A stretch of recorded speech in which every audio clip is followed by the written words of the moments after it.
The opinions and views expressed in the following program are those of the speakers and the host, and do not necessarily reflect those of Yoakley Scott Corporation and your sports network. Yeah, I've been closer to Jesus before, so can you help me out?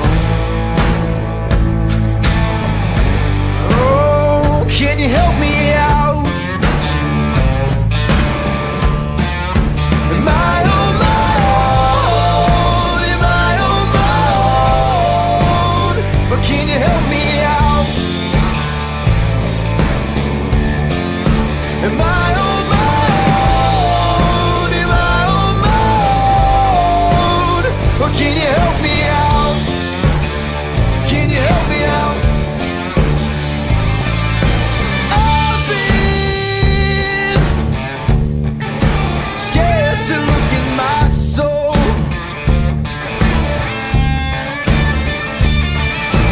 I've been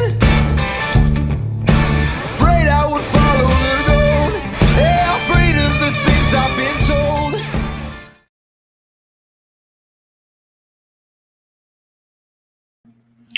Welcome into a Thursday episode of Running Point. I am losing track of the days. Summer will definitely do that to you. Thursday episode of Running Point on ysnlive.com. As always, we are brought to you by Greenwood Chevrolet in Austin Town. They go the extra mile for you so you don't have to. And we always take the time to thank Greenwood Chevrolet. I'm sorry, I got a tickle right before the show started. Greenwood Chevrolet for their constant support of this show since day one and everything that we're able to do on YSN. We couldn't do it without our wonderful sponsors, and Greenwood Chevrolet is definitely included in that group. If you want to start a sponsorship with YSN, if you're out there listening and you want to have a business or organization that you want to have featured on the YSN broadcast, and there's no better time to do it. Fall sports are right around the corner. We have 60 plus schools, 60 plus communities on board with us at YSN, and that you'll reach people from Mahoning County, Trumbull County, Columbiana County, Stark County, Portage County, Pepper Pike Orange is the school. We have Mohawk across the border in Pennsylvania. You will get reached across Northeast Ohio and Western Pennsylvania. That is for sure. And if you latch on now, when we start to, grow even more and we start to go into more communities, you'll be the one that's latched with us there. You're not going to be someone that waits until we're huge to lock up with us. So get on the wagon now. Go over to ysnlive.com/advertise. Check out the packages and get the ball rolling to work with us. We're going to have a good show for you today. Not as much to talk about as I thought. Unfortunately, the weather and some other circumstances took out a couple of games that we were supposed to have last night. Weather took out the Scrappers. That's not good. It must have been very scattered weather because I got the update from Ty that said, Scrappers game has been canceled. And I'm looking up at the sky here in Boardman. I'm like, it hasn't rained all evening, but apparently in Niles they got hit. So some scattered inclement weather took out the Scrappers game last night. The Little League softball was roster size issues with the 10U teams. They had to push that game back, those games, I should say, back. Now they're going to do Monday and Tuesday if they need an if necessary game. So things got a little wild yesterday. So we do still have a pretty important game to talk about, though. The championship series of Class B 18U went down last night, and Astro Falcons took on the Avalanche with a 2-0 series lead. One game away from sweeping the series. Game 3 happened last night, and that is exactly what the Astro Falcons did. They went on to sweep the series. Final score in this one against Nightline was 6-2. The lowest scoring game of the series, as pitching kind of made a few adjustments from Tuesday, but not enough adjustments for Nightline. They were up 1-0 for 2 innings, and then Astro Falcons tied it up at 1 in the third. As you can see, a very good baseball game. Still tied at 1 in the fifth. And the Nightline took a 2-1 lead. Top of the fifth, top of the sixth, they score a run, but their pitching staff just couldn't hold the dams down. And the Astro Falcons broke loose in the bottom of the sixth inning, scoring 5 runs and taking the 6-2 win to sweep the series. But this one was definitely a very good baseball game. Nightline gave it a heck of an effort. And they just, they couldn't take advantage of. And we talked about this yesterday with Scotty. The innings, as you can see, the first 5 innings of this game, they really held the Astro Falcons to 1 run. Their pitching was doing a really, really good job. Offense needed to back them up there and put some pressure on the Astro Falcons. A lot easier said than done. Obviously, the Astro Falcons are a very talented team, not just with the bats, but on the hill as well. But when your defense is putting up zeros against a team like that, your offense just has to be able to put more runs up and put some pressure on the Falcons in that way. And the Nightline just wasn't able to do that consistently last night, even though they took 2 leads. They took a 1-0 lead, set the tone after 1, and they did take a 2-1 lead briefly in the 6th. Let's look at the offenses for the Astro Falcons. The last one of the Class B season. It is 2 RBI day for Ben Slanker. He went 1 for 2 with 2 walks, 2 RBIs. His final game as an Astro Falcon.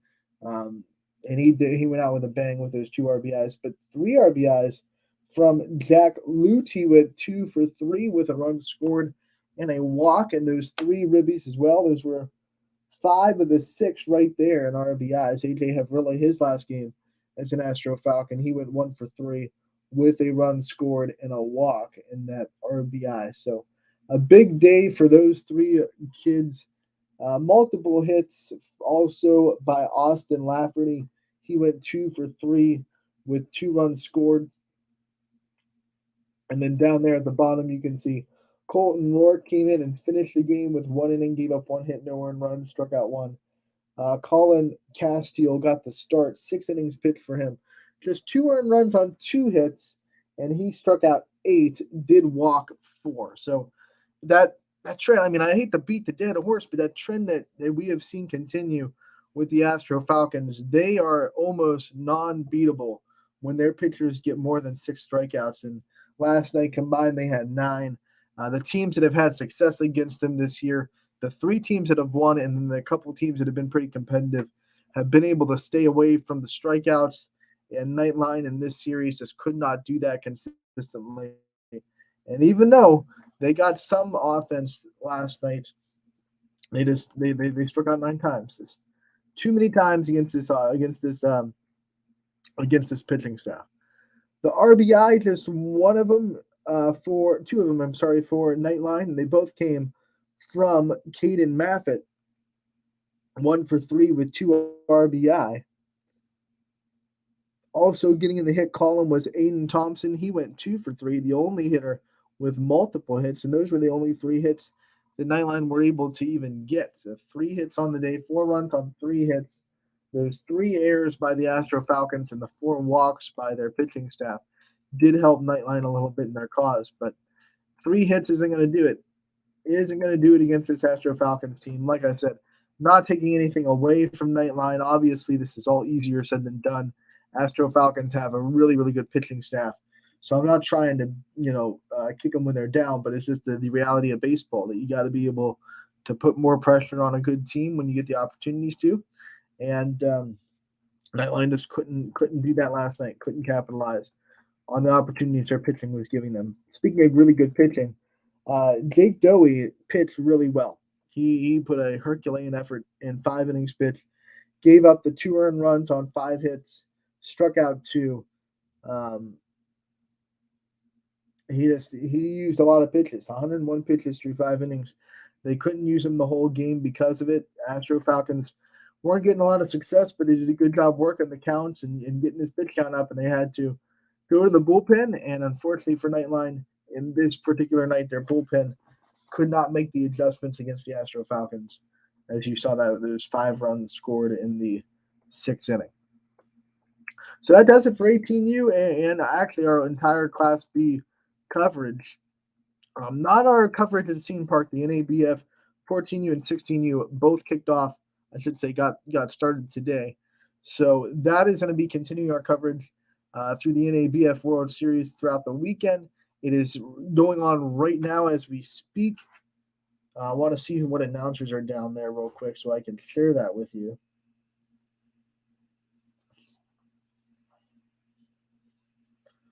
So down there at Bob Seton Park today, Matt Maher is down there.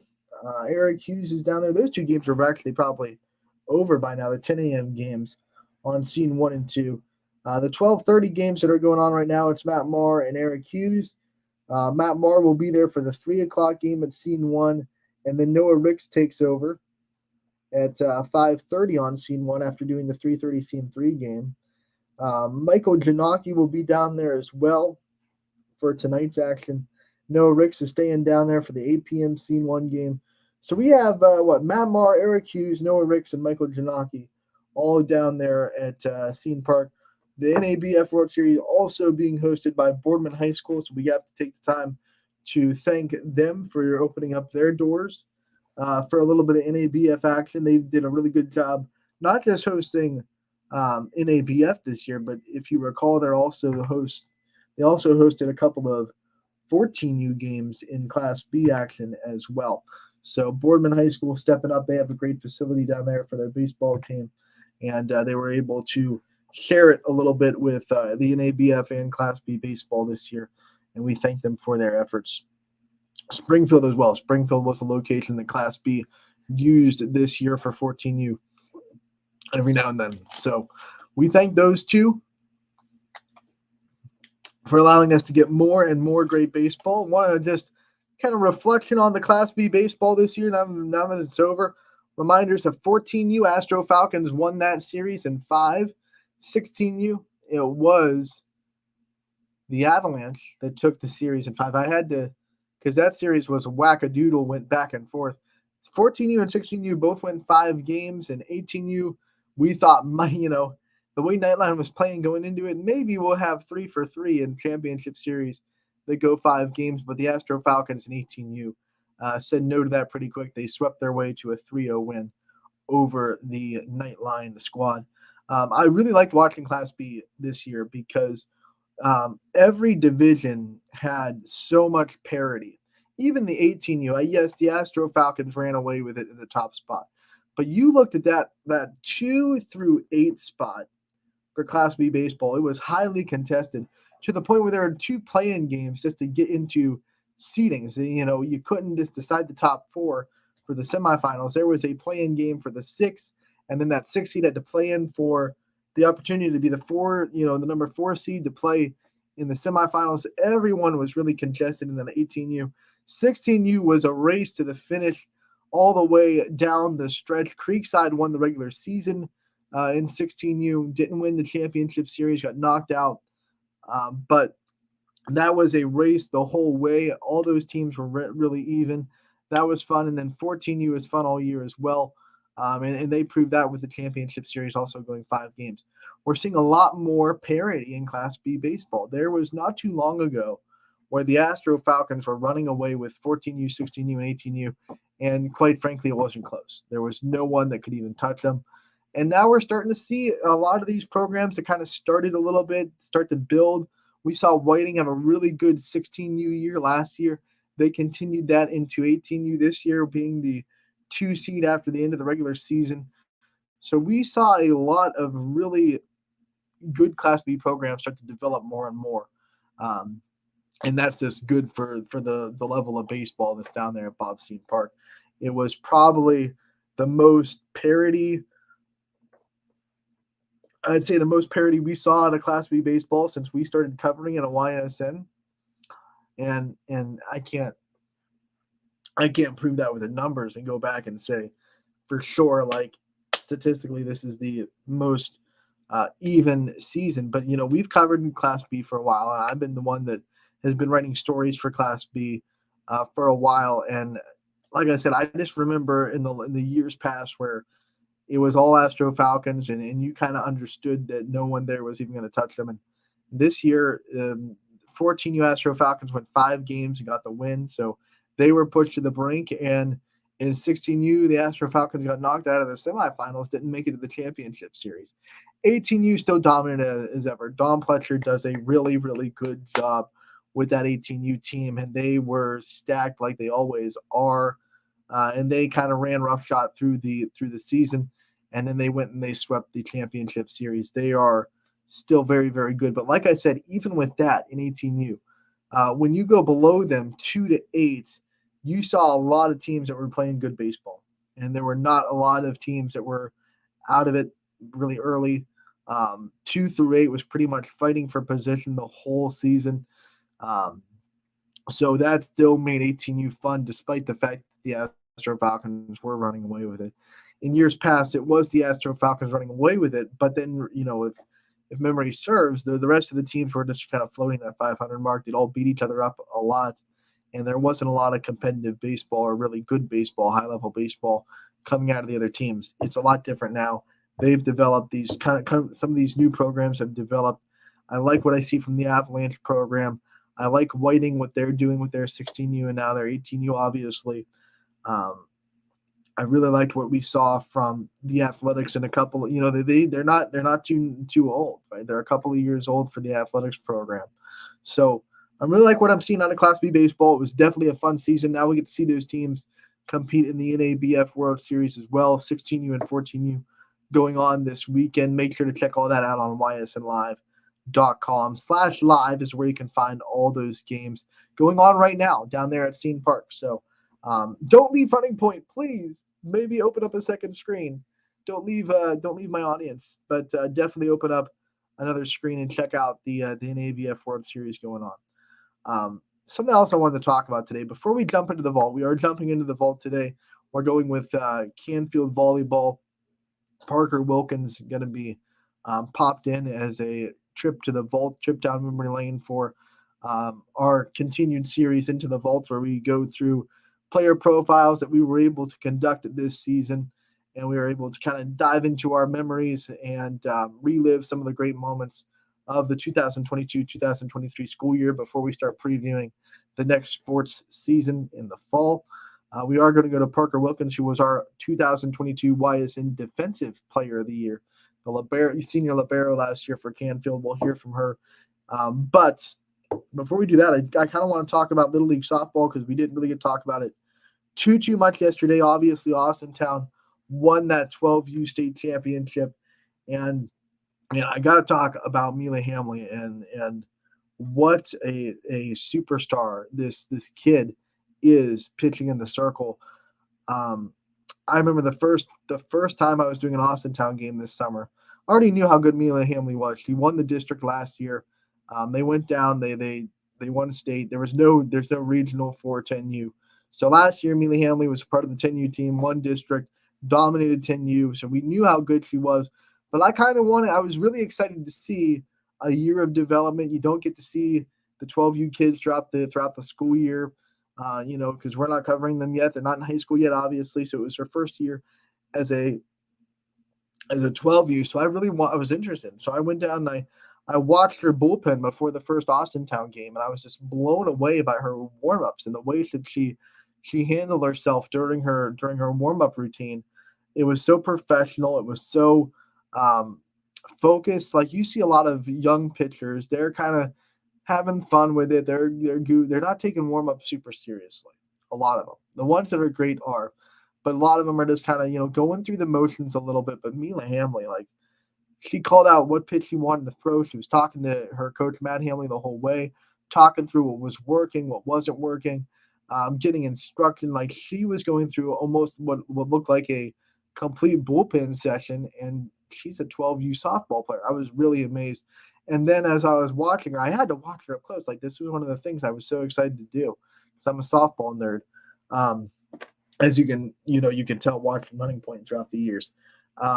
One of the things that I really wanted to watch was just like development of pitches. Like, when we saw her in 10U, she had 2 consistent ones, and the third one it looked like she was working on a little bit. But this year, I would say, watching her warm up and then watching her play, I got to do a couple of her district games, of course. I would say 3 consistent pitches that she can trust any count, any time to be commanded and really spot in the strike zone.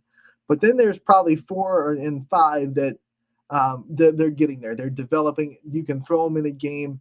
If they're working, they're on, but man, one, velocity. Velocity. She has really good velocity for her age. Went down to the state tournament, won their high speed competition down there before the games began. So she was the fastest pitcher in the state tournament. No shocker there that she was able to dominate her way through the state. But so she has the velocity. She has a rise ball. It's working. It's rising, which is, she's the first year of a 12U. That's pretty early for rise ball. Remember, we brought on Aaron Gabriel during the softball season, if you remember.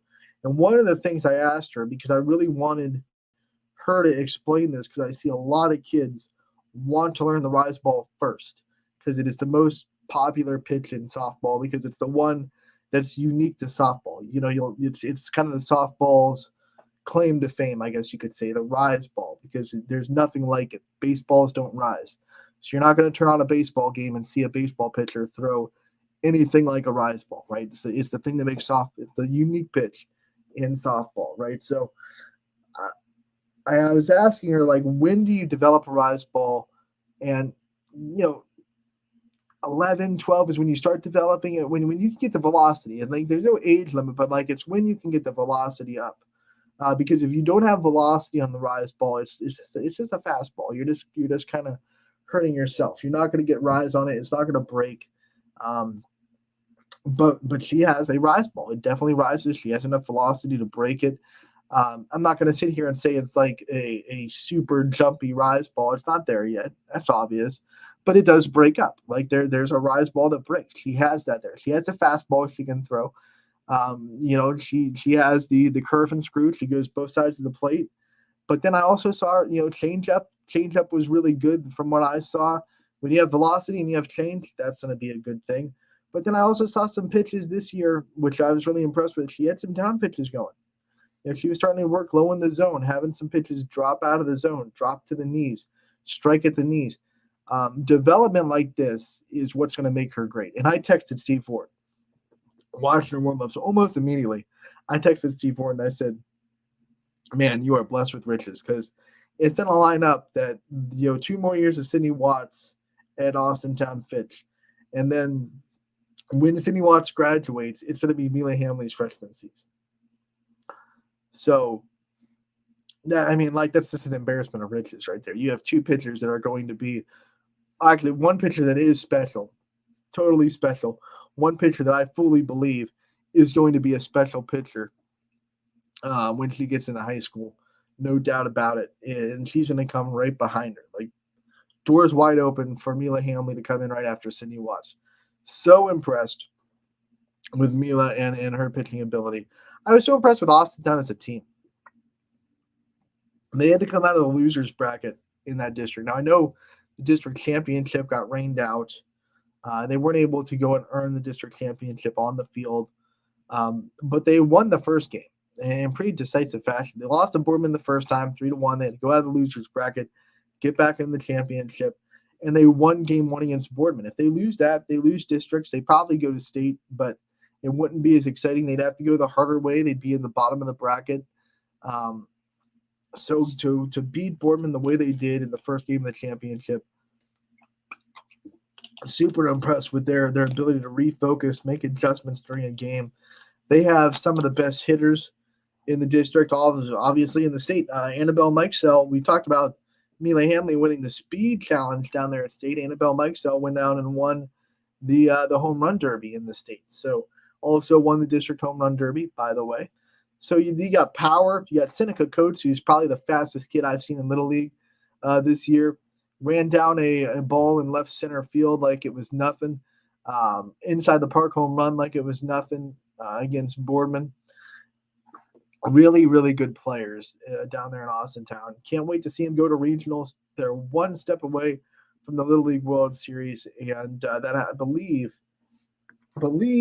July 23rd is when that is going to start, if I'm not mistaken. That's a Sunday. That can't be right. Maybe it was the 25th. Those will be on ESPN Plus, by the way. those games in the regionals will be on ESPN Plus. So one of the things I'm really excited about, I mean, we're talking about Amelia Hamley, we're talking about these Austintown players. We got some weird comments. I'm not even going to put them up. It's just a bunch of letters.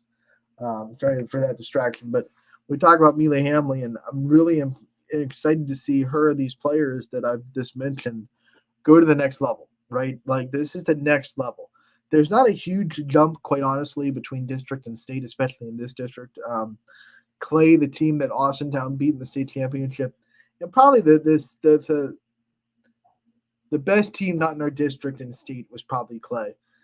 They're pretty comparable to Boardman in the sense that they're really good. They have good players, yes. But you saw Boardman beat them once, lose to them once. Both games were pretty competitive. They're pretty comparable. Boardman, Clay, interchangeable. So the point was Austintown wasn't going to go to state and see someone that was eons better than what they saw in district. It wasn't that huge jump. But now when you go to regionals, you're playing every state's best team. And yes, some of them are right there at that level where Austintown should be able to do what they were doing and go business as usual if they take care of business. But there are teams in regionals that take that next step that are very good.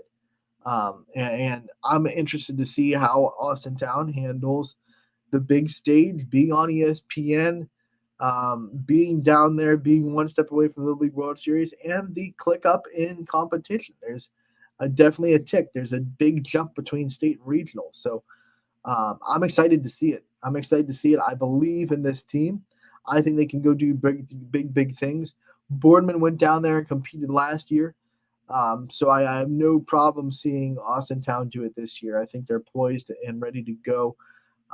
And maybe, hopefully, between now and then, we can get Coach Matt Hamley on the show to talk about his state championship team and talk about what it was like to run through state and go to regionals, and a team that had a lot of adversity off the field because they had to switch up plans a lot. I mean, rain really hurts the schedule for the district, and it hurt the schedule for state, and a lot of teams and family members had to make last-minute adjustments to their plans because Austintown had to decide they were going to state, and there was a lot of behind-the-scenes adversity that team faced through the families and through the players and the coaches that they got through. Would love to talk to Matt Hamley about that. So hopefully between now and regionals, we can get Matt Hamley on the show to come on and kind of discuss his team and how cool it's been to see them go through and win a state championship.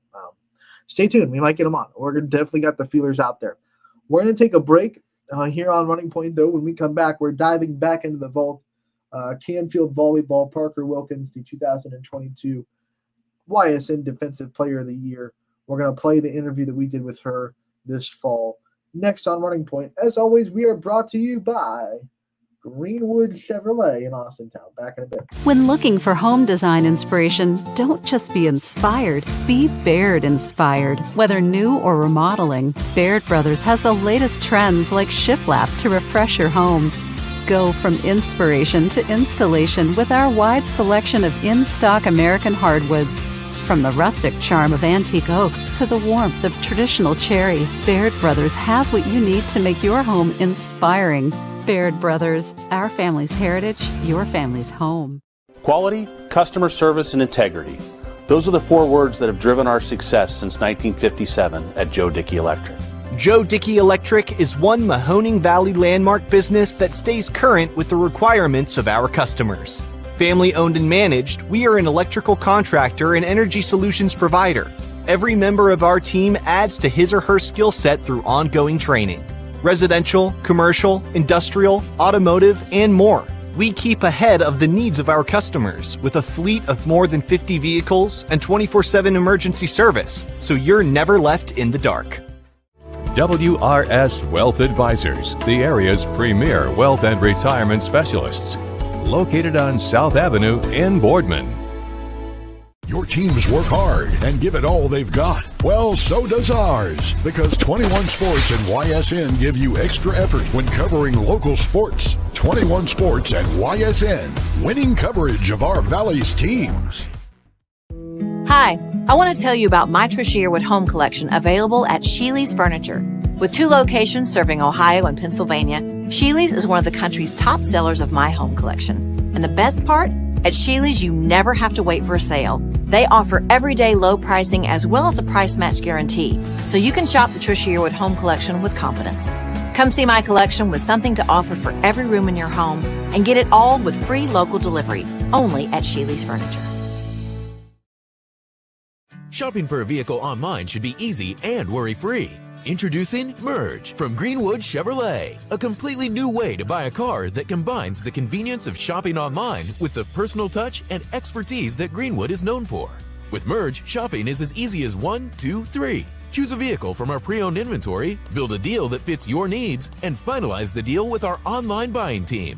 That's car buying in a new lane. Visit greenwoodchevrolet.com and let us go the extra mile for you. Welcome back to Running Point on ysnlive.com, brought to you as always by Greenwood Chevrolet in Austintown, who you just heard from. They go the extra mile for you, so we try to do the same here on this show every single day. We thank Greenwood Chevrolet for being the presenting sponsor of Running Point since day one.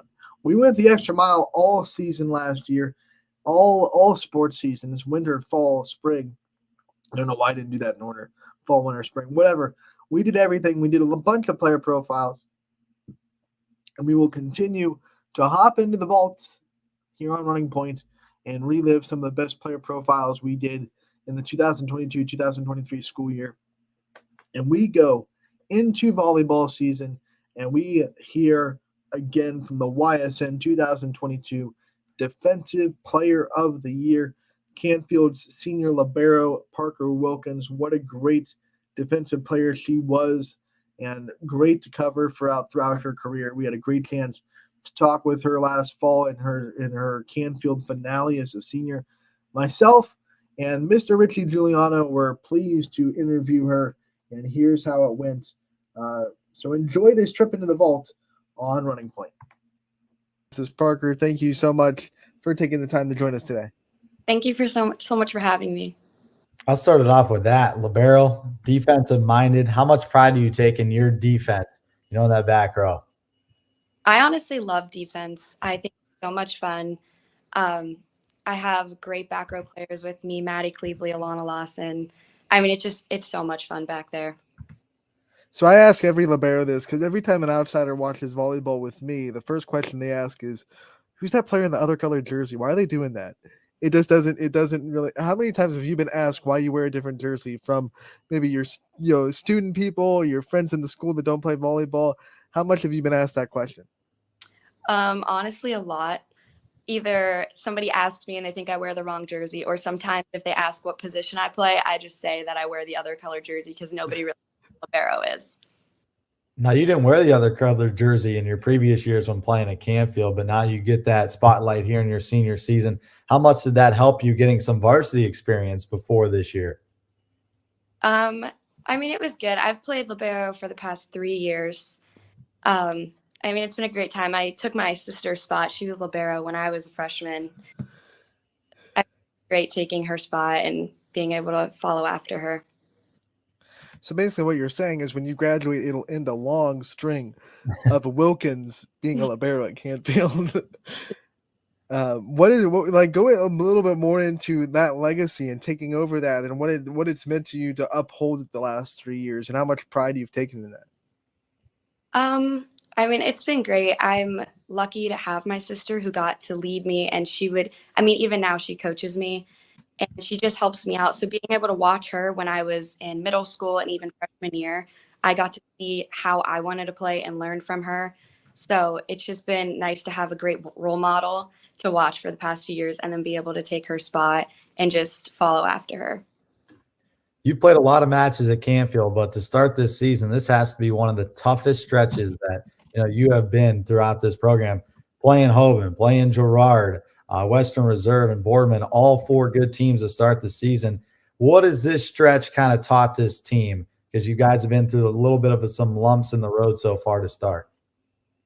I think starting this year, we were all very nervous because we lost Abby Householder, and we just honestly didn't know how we were going to be. We're a very short team this year, as you can probably tell. But I think these first few games, even though some of them we didn't come out on top, I think it really taught us that we can battle with everybody, and we are just as good as those teams if we play how we know how to play.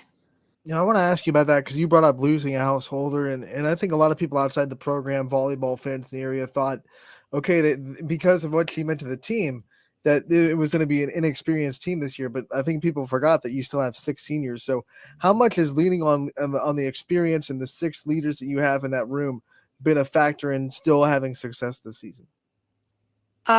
We've had majority of the seniors have played varsity last year too, and we've been playing together since 7th grade. So I think that even though we did lose one of our biggest players, we have such great team chemistry together that we pull through on some things that people who don't have that chemistry can't. And so I think it's been great having those seniors all together because it's really affected how we play in a positive manner. This is Krista's first year as the head coach, although she has been in the program before as an assistant. How is this offseason a little bit different than your past couple of years with this program? Getting a new coach is always different, but I think that Krista picked up right where we left off. I think that she knew us all pretty well as players already because she's been in the program and we all knew her as a coach. So honestly, I think there was definitely things definitely changed, but overall, I think that she knew how to pick it up straight from the beginning and we've been playing great. She's really listened to the players a lot this year, which is nice. So she wants our feedback, we give it to her, and she really just wants what's best for us. No matter how many players you lose or gain throughout season, every team is unique. Every team has a unique characteristic or a unique personality. What makes this team this year unique from the teams that you've been on in the past in Canfield? Like I said before, we've been playing together for so long. Like 7th grade, we've all been on the same school team. So I honestly think that our team chemistry is really what pulls us apart from each other. We are comfortable around each other. We can communicate with each other. We talk to each other. We're not only friends just on volleyball, we're friends outside of volleyball. We hang out all the time. So I think that is one thing that has really brought us together this year is our team chemistry. Lead the team in digs this year as a libero. You average like 8, which is kind of crazy per set. But what goes into that for a single set? What is different when you go to the huddle in between sets? How do you prepare for the next one and kind of move on? I mean, we all talk to each other in the huddles and kind of just hype each other up between sets. So I think my teams really help me out. Like they'll come up to me and tell me how great I did or that like I can get the next one. I think they all hype us up very well. And no matter what, even if we lose the step before or if we won, we get each other going for the next set, regardless of the outcome of the last one, so that we're prepared for the next set. What's it like getting, leading the team in the statistic that doesn't get a lot of attention? It doesn't get the kills. It's not the one that, gets the headlines. You're kind of under the radar. You get to do all the dirty work. How much pride do you take in being that kind of person? I mean, I feel great. I think it doesn't necessarily get the headlines like you said, but my team really supports me with it. Like, yeah, the crowd will cheer for kills and stuff, but my teammates will come up to me and tell me how big that was. They really help me out and like motivate me. So it might not be big, but I think my team is really good at like recognizing everybody. And your teammates have also talked about how good you have been in the back row defensively and what goes into a match. Do you watch film on certain hitters before you go into that match and know their tendencies and where they hit so you can slide over down the line or play it cross court? Yeah, we watch film every so often. There's honestly a lot of teams we play around. I've played with the hitters for club. So I've learned kind of their techniques and their hitting styles, or just from past games, I've remembered how they hit. Before the game, we try to watch them too as they're warming up. And even just a few hits in, you could really learn where they're going to hit, where they're like normal hitting spot, where they're comfortable hitting. So just before the game, I think learning that is pretty easy. And yeah, we watch film every so often though, which really helps us. When you think about your game plans and the things that you put into it, take us through the feeling of getting that big dig and how much work, how much work goes into it, how much preparation goes into it, and then you finally get it. What's that feel like to take away a kill from someone? It's a great feeling. It's a lot of fun because usually I'll have to dive on the floor. In the moment, it feels great, but most of the time, then the game still goes on. So you can't get too excited right after it. But right after the dig, I feel great. We focus on finishing the point. And then after that, the team always jumps up and gives me a nice hug or high fives me, and it feels amazing. What I've always been impressed with is how fast you liberos and you are able to get up and get back into the play after you dive on the floor. I mean, it's like one of those, I got to get back up. I can't, lay there on the floor after a dig. Going all out, was that something you've always been able to do? Or is that something that you had to kind of build confidence in yourself to be able to say, I can dive for this, I can jump for this? I feel like it's always been something I've been able to do. I used to play softball and I would always be in the outfield and I love to dive for fly balls and stuff like that. So I was very comfortable hitting the floor. And just in volleyball, I've been playing since I was 10. So I learned from when I was very young on how to dive, that you have to dive to get some of these balls up. So it's never a question in my mind on if I'm going to dive. It's kind of natural at this point. Now that you're a senior, you're not afraid of any hitter on the outside. But when you were a sophomore going back and you were making your first couple varsity starts, were you ever afraid of some hitters, like that they hit too hard? I mean, every so often, I feel like I'd get a little scared, but I love it. I love when you get a great dig off of an amazing hitter. So it's one of those, it's more exciting, I'd say, than nerve wracking. But when I was a sophomore, I definitely got nervous, but my teammates would always support me and get me excited and cheer me up. So I think I get more excited than anything. I feel like being a libero is kind of like a sisterhood among the volleyball community. We have a lot of good ones in the YSN family. We've had a lot of good ones that have graduated. Who is your favorite like libero that you've played against that you would love to have on your team if you were given the opportunity? Um, I honestly don't know. I know there's a passer. She's played libero before, Adele Peters from West Branch, and we've played together for a few years. But I love playing next to her. She's a great player, has the best attitude. So I would say her, and then Julia Blasco. She plays for Crestview now. She also is a great player. We also played club one tournament for nationals together, and she was just so much fun to be around. Such an aggressive player and just a great person overall. Throughout your 4 years, what is the club team that you've played for, and what was that experience like, kind of getting away from the high school volleyball aspect of things? I've played for Infinity since I was 10, so I'm pretty comfortable there. I've played up in age group for most of the years there, but for the past 2 years, I think I've played down in my age group, and we've been a national team. So it's been such great competition. It's such a great environment. It's so nice because, like I said, I get to play with these girls around the area, and it's just not just Canfield. So it's been a lot of fun. We went to nationals this year in Florida, and it was just a great experience. So it's a lot of fun. I love Infinity. I gotta imagine, being a national team, you see so many good hitters in that experience. How much has that helped you in your high school realm? I imagine there's no one that brings something extra to the table that you haven't seen before. Yeah, it really prepares me for high school season because, I mean, it's the best in club. So it's really exciting playing against those really good hitters, and it also prepares me for school. So I'm seeing these players, and I even recognize them from club that we play in school. So it really does help prepare me. This is a big week for your team. You got 4 matches in a span of 5 days. You got Mineral Ridge tonight, which is undefeated. You take on East and then a good McDonald team on Saturday. Mentally, how do you guys stay focused throughout this long week, because you're not going to be practicing in between these matches? Before the games, usually we all go into the locker room and talk to each other, prepare ourselves for the game. And we knew we were going to have a long week. So we've really focused. Like Monday, we had practice, and we said we really have to focus in on this practice because we have 3 games in a row. There's no break. So I think we all knew going into the week that we were going to have to focus, and each day we're just going to have to be ready to play. In a week like this, with no practices between games, how much do you guys rely on your ability to coach yourselves and kind of realize, okay, in this match, maybe I struggle a little bit with this, or maybe we didn't do this quite right, so we have to correct it in tomorrow's match, without being able to go into the gym and correct it with the coaching staff and correct it with, a practice atmosphere? I think most of us watch our game film the day of or night of or the next day. So I think knowing that we had a game yesterday, we have watched the film and we know what we need to work on for the next game. I think everybody's very good at doing this themselves.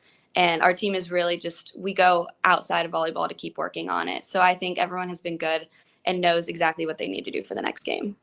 When is your favorite time to watch game film? Everyone has like a time that they like to do it. Some people like to do it at night. Some people like to do it in the morning. What's your favorite time to do it?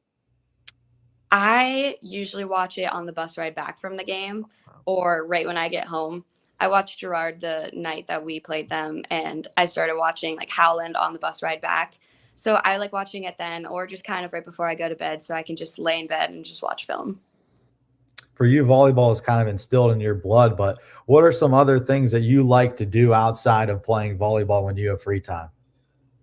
I love hanging out with my friends and my family. My friends and I will go get food or just hang out every so often. My family and I mean, they're over all the time. I have 2 sisters and 2 nephews. So we're always having family time. We have a certain show that we watch like almost every single night together. So honestly, probably just hanging out with my friends and family. All right, Parker, we know they're behind you. We're behind you. Thank you so much for taking the time to join us. We look forward to covering you throughout the rest of your senior season. And then we wish you the best of luck, and we'll talk to you again real soon. Thank you so much. Parker Wilkins, what a great player she was for Canfield throughout her career, and that's another trip inside the vault here on Running Point as we relive the best player profiles that we were able to get over the last school year. We will continue to dive into the vault until we start previewing the new school year, and we start previewing the upcoming fall season, which, as I said, will happen more towards August when these rosters are locked down and these coaches feel more comfortable talking about their teams, their expectations after they have tryouts and their rosters are set. So we will continue to dive into the vault as we go through the month of July, and towards the end of July and beginning of August, be expecting new coaches' corners and new season previews to start hitting Running Point pretty soon. Parker Wilkins, though, the 2022 YSN Defensive Player of the Year, had to take a trip into the vault to hear her. In 2022, Defensive Player of the Year, she had 370 digs on the season, averaged 4.6%, which was pretty high. That was one thing that stood out that got her Defensive Player of the Year. Another thing that really stood out is how she competed against the best teams on her schedule. You look at this. When they played Girard, who had Lauren Pallone and Brie Littell, 2 really good hitters, she had 34 digs against that offense. 26 digs against a very good hitting McDonald team. 2 matchups with Fitch, which was one of the best teams we had on the YSN network, and she had a combined 39 digs in the 2 matches with Fitch. And then, if that wasn't good enough, one of the other things that really made her stand out as far as the Defensive Player of the Year, conversation, serve receiving. All right, in 429 serve receives throughout the whole season, Parker Wilkins only made 29 receiving errors in the whole year. That is something that coaches dream about, because if you can handle the serve, you can do a lot of things right. Don't know why people served her 429 times, but they did, and she was able to do a lot with it and get Defensive Player of the Year. She was close to it her junior season. Junior season, she was right there. And honestly, it came down to just straight up season dig numbers, because the other numbers between her and that Defensive Player of the Year in 2021, which was Reagan Irons from South Range, the defensive numbers were so tight-knit, so close, that it had to come down to who had more digs on the season. And Reagan Irons beat her by, it was a small margin. It was somewhere like 10 to 15 digs on the season. Every other defensive category that I just said, serve, receive, digs in big games, they were all pretty much even. So you just had to go with who had more digs in the season. And so she was very close to being back-to-back Defensive Player of the Year, but she earned it absolutely in 2022. My opinion, the best libero of the season last year, hands down. And one of the best interviews that we were able to do. It was great to get Richie Giuliano back on Running Point. We haven't heard from him in quite a while. He's killing it down in Tennessee with minor league baseball and the Smokies. But it was nice to hear Richie's voice on YSN again, when we miss you, buddy. If you're listening down there in Tennessee, if you're checking in on YSN, we definitely miss you. And we hope that you're able to come down and visit us and grace YSN with your voice sometime soon. You're always welcome on my show anytime you want to come on. So that is our trip into the vault for today, and that also wraps up our show today. Want to remind you that NABF baseball is on the network all day long. Make sure to go to ysnlive.com/live. Check out the schedule. Check out the games. We have coverage at Ysn Park all throughout the weekend.